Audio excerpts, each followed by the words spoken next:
श्री राधे बोलिए बांके बिहारी लाल की, राधा रानी सरकार की, हनुमान जी महाराज की, सिद्ध बाबा की।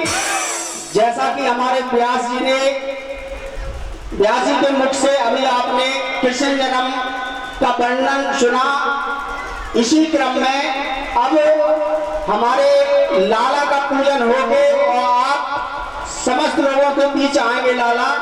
तो जिस प्रकार वासुदेव जी अपने कन्हैया को लेके यमुना पार गए थे, उसी प्रकार वासुदेव महाराज अपने लाला को अपने सर पे बिठा के आप लोगों के बीच आएंगे।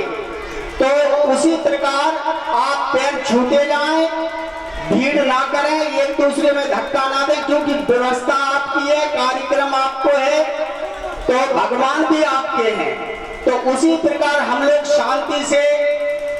शांति से खुशी से जन्मदिन को मनाएं, लेकिन मनाने में एक दूसरे का ध्यान करें कि जिस प्रकार हम अपने घर में कोई लाला का जन्म होता है, बच्चा का जन्म होता है, तो बड़ी खुशी मनाते हैं। उसी प्रकार एक दूसरे की सुरक्षा करते हुए हमारे लाला के पैर छूते हुए और वापस हमारे वासुदेव जी मंच पर आए, फिर लाला को हम पल्ला में लटाएंगे।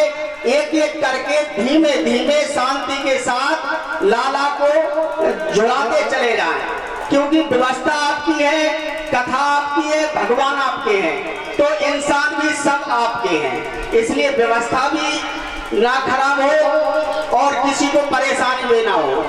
दूसरी चीज और अवगत करा दें कि समस्त कमेटी वालों से नम्र निवेदन है कि हमें एक 4, 5, 6 लड़के यहाँ पे भेजते हैं, जिससे क्योंकि हमारे व्यासी इधर से अगर टॉफी फेंकेंगे तो किसी की आंख में लगेगी, किसी के कान में लगेगी, तो ऐसी टॉफी एक एक करते हुए प्रसाद की तरह वितरण करते जाएं, जिससे टॉफी भी सभी को मिल जाए, प्रसाद भी सभी को मिल जाए, चरणामृत भी सभी को मिल जाए।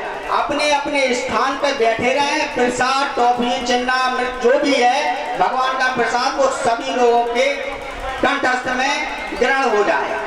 सभी से निवेदन है कि अभी कुछ समय के बाद हमारे लाला आप सबके बीच में आएंगे और जब टॉफी का समय होगा तो टॉफी वितरण होगी, और उसी रूम में जब कार्यक्रम विराम होगा तो आरती होगी। आरती के बाद जो भी प्रसाद समस्त भक्तजनों से आया है वो आप ही लोगों में वितरण होगा, लेकिन शांति और सुरक्षा के साथ। जय श्री राधे, जय श्री श्याम। हाँ तो महाराज, अब ठाकुर जी जब आते हैं, स्वागत होता है, तो ठाकुर जी उन्हें दर्शन देते हैं। और कहते हैं कि मैं जब आपके यहाँ जन्म लूंगा तो तब आप एक काम कीजिएगा कि आप मुझे यहाँ से ले जाकर गोकुल में यशोदा मैया के बगल में लेटा आना और यशोदा मैया के बगल में जो कन्या होगी उसे आप ले आना। प्रभु प्रकट होते ही महाराज कारागृह के दरवाजे अपने आप खुल गए, बेड़ियां अपने आप खुल गई, सारे सिपाही अपने आप सो गए। महाराज जब सभी सो गए तो वसुदेव जी ठाकुर जी को लिए जा रहे हैं, बीच में यमुना जी पड़ती हैं, सोचा कैसे पार करें। वही एक टोकरी दिखती है, उसमें कन्हैया को लिटाते हैं, सिर पर रखते हैं और लेते चले जाते हैं। मूसलाधार बारिश हो रही है और जब मूसलाधार महाराज बारिश हो रही है तो महाराज बारिश से सुरक्षा करने के लिए शेष नाग जी दाऊ जी शेष रूप धारण करके फल फुलाए उनके ऊपर बैठे हैं जिससे उनकी सुरक्षा होती रहे। अब महाराज जब वो पार कर रहे थे तो यमुना जी चढ़ती आ रही थी।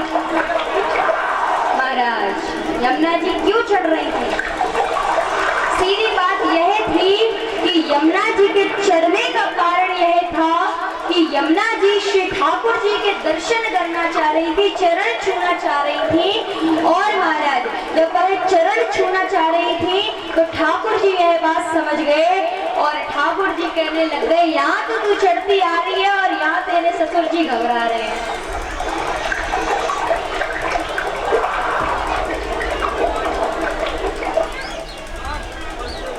तो महाराज जब चढ़ती आ रही थी तो ठाकुर जी ने पीछे से चरण लटका लिए और जब पीछे से चरण लटका लिए तो यमुना जी ने चरण स्पर्श किए, पूरी की पूरी उतर गई, पैरों तक जला गया। जब पैरों तक जला गया महाराज तो गए गोकुल में, रात्रि के समय ठाकुर जी को लुटाया। ठाकुर जी को लिटाकर महाराज बगल में कन्या थी उसे ले आए। अब गोकुल में महाराज दिव्य बधाई हो गए, बधाई हो। अब महाराज वसुदेव जी ठाकुर जी को ला रहे हैं। आइए हम आप सभी लोग भी सुनवाई को श्री गोकुल धाम बनाएं और नृत्य करते आराम